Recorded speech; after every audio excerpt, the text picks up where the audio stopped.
മൻ Ki Baat quiz 4ാം season taluk തല മത്സരങ്ങൾക്ക് തിരുവനന്തപുരത്ത് തുടക്കം. അറിവ് ലഭിക്കുന്നതിനുള്ള ഒരവസരവും നഷ്ടപ്പെടുത്തരുതെന്നും വെല്ലുവിളികളെ സാധ്യതകളാക്കി മാറ്റണമെന്നും ഇന്ത്യയുടെ മിസൈൽ വനിത ടെസി തോമസ് പറഞ്ഞു. ചടങ്ങിൽ മുൻ കേന്ദ്രമന്ത്രി വി മുരളീധരൻ അധ്യക്ഷത വഹിച്ചു.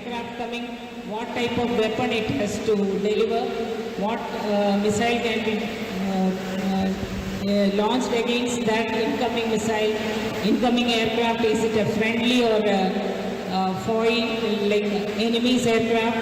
All this has to be done on board. You are the generation who are fortunate to learn about these. ഇന്ത്യയിലെ യുവാക്കൾ അനുഭവജ്ഞാനത്തിനും അവസരത്തിനും വേണ്ടി അലയേണ്ടതില്ലെന്ന് ഉറപ്പാക്കാനാണ് മോദി സർക്കാർ ശ്രമിക്കുന്നതെന്ന് വി മുരളീധരൻ പറഞ്ഞു. ഒരു വർഷത്തെ ഇന്റേൺഷിപ്പ് പ്രോഗ്രാം, സ്റ്റൈപ്പൻഡോട് കൂടിയിട്ടുള്ള ഇന്റേൺഷിപ്പ് പ്രോഗ്രാം, അങ്ങനെ ഒരു ഇന്റേൺഷിപ്പ് പ്രോഗ്രാം ഇപ്പോൾ ഇൻട്രൊഡ്യൂസ് ചെയ്തു. മാത്രമല്ല, ഈ ഇന്റേൺഷിപ്പിനോടൊപ്പം തന്നെ സ്കിൽ ഡെവലപ്മെന്റിന് വേണ്ടി നടത്തുന്ന ശ്രമങ്ങൾ, ആ സ്കിൽ ഡെവലപ്മെന്റിന്റെ രാജ്യചരിത്രത്തിൽ യുവജനക്ഷേമം ലക്ഷ്യമിട്ട് നടപ്പാക്കിയ വിപ്ലവകരമായ പദ്ധതിയാണ് PM ഇന്റേൺഷിപ്പ് യോജനയെന്ന് മുൻ കേന്ദ്രമന്ത്രി പറഞ്ഞു. സൈബർ അറസ്റ്റ് തട്ടിപ്പ് സംഘത്തെ കുടുക്കിയ പേരൂർക്കട സ്വദേശി അശ്വഘോഷിനെ ചടങ്ങിൽ ആദരിച്ചു.